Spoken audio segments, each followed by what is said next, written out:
साथियों, फ़ोन आने पर वीडियो कट गया था। आप सभी से हाथ जोड़ के प्रणाम करता हूँ, क्षमा मांगता हूँ। कई बार ऐसे होता है, जब मैं वीडियो बनाऊँगा, जब मैं चैनल चलाऊँगा तो कोई ना कोई फ़ोन ज़रूर आ जाता है। जहाँ मैं बात छोड़ी थी वहाँ से मैं शुरू करता हूँ। अब देखो साथियों, समस्त भारतवर्ष के केंद्र शासित प्रदेश हो चाहे प्रदेश हो, सोशल सेवा में अपनी नीयत रखनी चाहिए। अब अपने लालच में मत रखो। और मीटिंग रात को भी किया जा सकता है, दिन को भी किया जा सकता है, सार्वजनिक स्थान पे भी किया जाता है। अगर समय बचेगा तो कहीं गुरुद्वारा में भी किया जा सकता है, कहीं होटल में भी किया जा सकता है, अगर निजी सच्चाई, ईमानदारी, नेक नीति से कार्य करेगा तो। और लेखा जोखा तो हर महीने देना पड़ेगा। ऐसा नहीं है कि भाई अपना मन का कोषाध्यक्ष बनाया और खा गया, जब कह दिया मुझे कोई नहीं पता। और कोर्ट के लिए पैसा इतनी जल्दी इकट्ठे करते हैं कि भाई फ़ौरन आ जाओ कोर्ट में, सभी 200 रुपया दो। और यूनियन के लिए अगर 10 रुपया भी कोई नहीं देना चाह रहा 2019 के बाद, तो साथियों तुम्हारी मर्जी है। हमें तो बैंक अकाउंट भी भेज दिया, वैसे भी भेज दिया, और इसको चलाना है तो 10-10 रुपये से तुम चला सकते हो, नहीं चलाना है तो कोई बात नहीं, वो आपकी मर्जी है। हम इसमें कोई दखल अंदाज नहीं करेंगे। पर साथियों, वो लोग आए जो अभी भी शायद मेरी राष्ट्रीय कार्यकारिणी में कुछ लोग ऐसे भी हो सकते हैं जो सोशल सेवा नहीं कर सकते, वो अपने लालच में कर रहे हैं, तो उनको शीघ्र ही बदला जाएगा। उनकी जबान से आया है मेरा वेतन बढ़े, मेरी बहाली ना हुई, मेरा ये नहीं हुआ, मेरे को ड्रेस के पैसे नहीं मिले, मैंने कुछ नहीं मिला, तो बोला हम इसको क्या करेंगे। अरे भैया, संघर्ष तो गुलामी थी जब भी करे थे। लोगों ने लेटरिन की टट्टी सर पे रख कर डाली है, कबाड़ा डाला है, और वो बाद में महान बने हैं। अम्बेडकर देखो, महात्मा गांधी देखो, एक जवाहरलाल को छोड़ दो और सभी को देख लो। वो तो एक बराए नाम जेल में गया था, वे पैसे वाले थे। तो हमें तो बहुत गरीब समझता है, पैसे वाले नहीं हैं हम सब भाई अपनी रोजी रोटी के लिए घूम रहे हैं, अपने मतलब के नहीं घूम रहे। हर प्रदेश में 4-4 संगठन है, कौन सा काम किया है। अगर एकता का बल हो तो एक दिन में नहीं पकड़े, 2 घंटा में सरकार आ जाएगी। बोलो जी क्या चाहते हो। लेकिन अपने अपने लालच बुरी बला। तो साथियों, निष्पक्ष मैं हाथ जोड़ के फिर कहता हूँ, मोबाइल नंबर 99 96 31 88 89 पे अपना परिचय रखे, अपना परिचय रखे, और जो जुड़ना चाहिए वो जुड़े। और सीधा दिल साफ करके दैया जी एकदम फाड़ कर दे सकता है।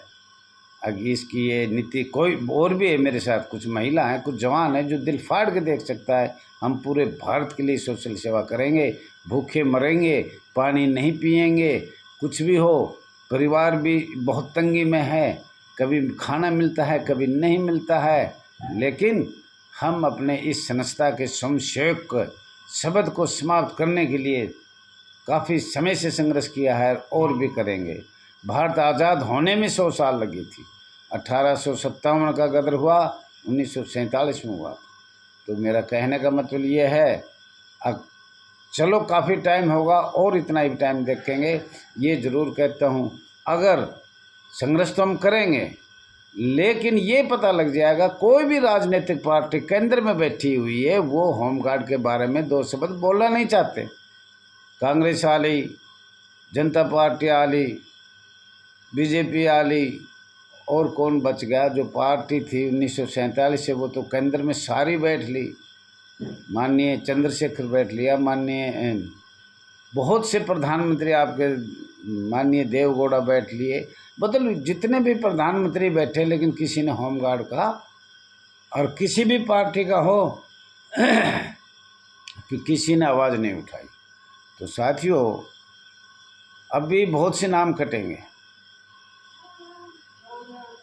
मेरे को 2 दिन से नींद नहीं आ रही। जो लोग कहते हैं हमारी बहाली ना हुई तो हमारा हेड ऑफिस भी हटा दिया जाए, तो हेड ऑफिस भी दूसरा बनाया जाएगा, बहुत जल्दी बनाया जाएगा। अभी मैं दिल्ली जाऊंगा, मेरे को बुढ़ापे की तनख्वाह मिलेगी, पेंशन मिलेगी, मेरे पास पैसे नहीं है। कहीं सिरसी बुआई, कहीं खेत बुआई, कहीं कुछ कहीं मजदूरी मिलती है, कभी नहीं मिलती है। तो मेरे पास पैसे आएंगे तो मैं ज़रूर खर्चा करूँगा। पिछली बार मैंने पेंशन मिली थी तो मैंने 2-3 हज़ार अपने पास रखे थे, परिवार को नहीं दिए, और मोबाइल में किसी ने डलवा दिए थे। मैं नाम बता दूं, कहो तो नाम बता दूं, नहीं भाई डलवा दिए थे तो वो बच गए। तो वो मैंने 27, 28, 29, 30 तक मैंने लगाए।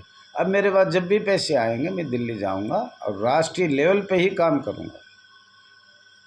और दिल्ली में अब भी ऐसे लोग हैं जो हमसे जुड़ना चाहिए, जुड़े। मैं तो हाथ जोड़ कर उससे दिल्ली वाला ज़्यादा से ज़्यादा जुड़े, अब अपना लालच छोड़ के जुड़े।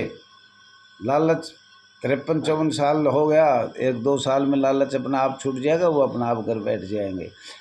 हमारे इस एसोसिएशन में वही बचेंगे जो श्री राम कृपाल जैसे, नंद किशोर जैसे, और भी बहुत से जो शहीद हो गए इसमें संघर्ष करते करते। और ठीक है साथियों, आपका बहुत बहुत धन्यवाद है, और मुझे आशा है कि आप मेरी बात का भी ज़रूर ध्यान दोगे। साथियों, भारत सरकार अधिनियम 1935 भारत के संविधान 9 दिसंबर 1946 से 25 नवंबर 1949 तक और 26 जनवरी 1950 में लागू किया। परंतु 1950 में संघीय नागरिक सुरक्षा बनाने की शक्तियाँ किसके पास आई, इस पर भी हमें ध्यान देना चाहिए। केंद्र सरकार ने बनाया, केंद्र सरकार ने शक्तियाँ लगाई, महामहिम राष्ट्रपति के नाम से लगाई। सारे अनुच्छेद पढ़ोगे तो आपको एक दिन बताया जाएगा किस अनुच्छेद से महामहिम राष्ट्रपति की शक्तियाँ से केंद्र सरकार प्रयोग करती है। भारत का संविधान आप देखो, अनुच्छेद 74, अनुच्छेद 72, 1950 में संघीय नागरिक सुरक्षा अधिनियम। अब 1950 के बाद आप न तो गृह रक्षा बल हो, न होमगार्ड हो, न स्वयंसेवक हो, न नगर सैनिक हो, न गृह रक्षा वाहिनी हो, आपके ऊपर पूरे भारत में संघीय नागरिक सुरक्षा पद थोप दिया गया। कब थोपा? धीमी धीमी धीमी धीमी 1965 में थोपा गया। 15 साल बाद। सरकार बहुत चालू है, एक बार बहकाएगी ऐसे, फिर कुछ नहीं, हाँ भाई होमगार्ड है, होमगार्ड है। कोई होमगार्ड नहीं है, कोई गृह रक्षा बल नहीं है। ये आपको सिर्फ बहकाया जा रहा है, झूठ बोला जा रहा था। कांग्रेस का तो काम पहले से रिश्वत लेना, झूठ बोलना, ये तो सबको पता है। तो 1950 से आपका नाम बदल दिया। कुछ मेरी जवान और कुछ महिला जवान ये पूछना चाह रही थी मुझको, ये मैं एफिडेविट स्टाम्प पे लिख के देता हूँ, आप होमगार्ड भी नहीं हो, आप स्वयंसेवक भी नहीं हो, आप संघीय नागरिक सुरक्षा जो अमेरिका में चल रहा है, फ्रांस में चल रहा है, इंग्लैंड में चल रहा है और अन्य कंट्री में चल रहा है, सिर्फ सिंगापुर में एक परमानेंट संस्था बनी है। कुछ एक संघ भी बना था कुछ देशों में, वो भी बताएंगे आपको कभी धीमे धीमे। तो भारत के संविधान अनुच्छेद 53 देखा जाए तो आपको राष्ट्रपति की अपनी शक्तियाँ का आयोग सीधे या अधीनस्थ प्राधिकारी कर सकते हैं। आपातकालीन शक्तियाँ राष्ट्रपति 3 प्रकार की आपात स्थितियाँ घोषित कर सकते हैं। राष्ट्रीय राज्य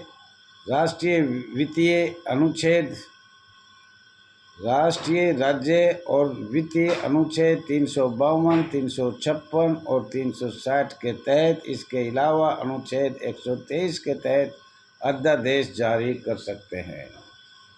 और अध्यादेश ही है ये, जितने भी अध्यादेश हुए हैं उनका ध्यान रखना चाहिए भारत में कितना अध्यादेश जारी हुआ।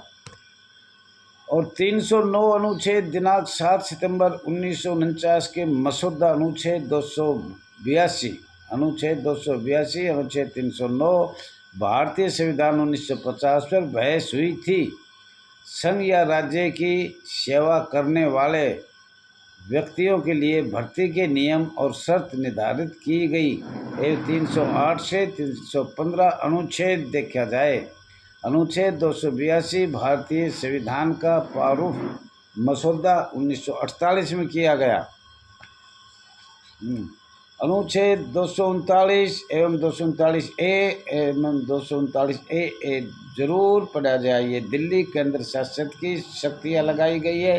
पहले राज्य में होमगार्ड था, कहाँ था? राज्य में।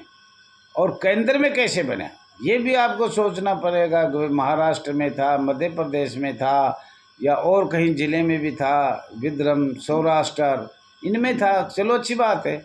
लेकिन आपको ये देखना चाहिए ये फंडामेंटल विशेषण क्या होता है, विशेषलेशन, फंडामेंटल विशेषलेशन कि ए बी सी जरूर देखा जाए, 3 अनुसूचियाँ भी जरूर देखा जाए, अनुच्छेद 240 है, 240 एक दादर नगर हवेली भी देखा जाए, भारत के गैर संवैधानिक निकाय और दूसरा भारत के संवैधानिक निकाय, 2 निकाय है भारत में, SPSC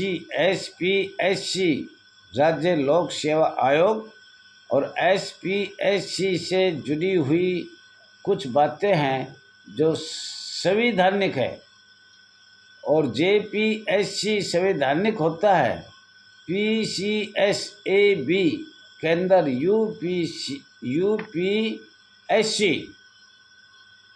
तो साथियों ये आपको बताया गया है, बहुत बहुत आपका धन्यवाद है, और आप जुड़े रहिए।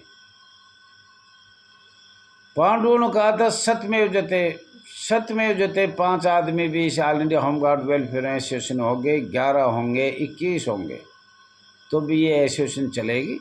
और जिसके घमंड है वो भाई जा सकते हैं, ये हाथ जोड़ा, जो अपने लालच में हो जा सकते हैं। सोशल सेवा करनी है तो आइए, बहुत खुशी के साथ आपका वेलकम है, स्वागत है।